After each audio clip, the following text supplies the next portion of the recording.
Safekeeping Wisconsin, for our kids and learning communities. Where and when to safely use chemical cleaners and disinfectants. Do you know the difference between cleaning, sanitizing, and disinfecting? When it comes to keeping school communities safe, be sure to use the right product for the task at hand.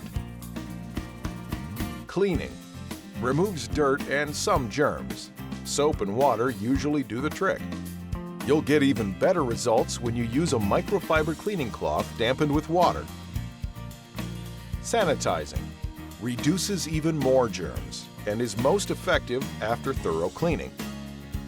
Disinfecting kills almost all germs and is also most effective after cleaning. When devising your plan for cleaning and disinfecting your school, start by making a list. Faucets, toilet flush handles, door handles, locker handles, pencil sharpeners, bubblers. These hard surfaces are most touched on a frequent basis.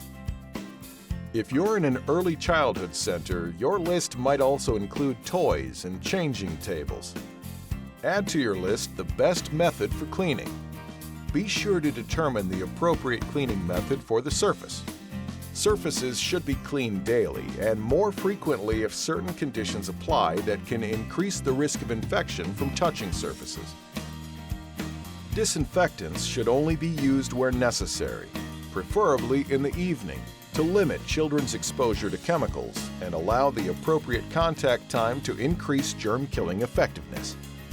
Keeping schools safe is everyone's responsibility. Parents can help by supplying fragrance-free baby wipes, paper towels, and hand sanitizer with at least 60% alcohol content. Never send disinfecting wipes, which contain chemicals that can trigger asthma and adverse health effects. At home, sanitize your child's cell phone and other hard surfaces such as books and pens. Most important, don't forget to wash your hands. Safekeeping Wisconsin, for our kids and learning communities. For more information, visit our website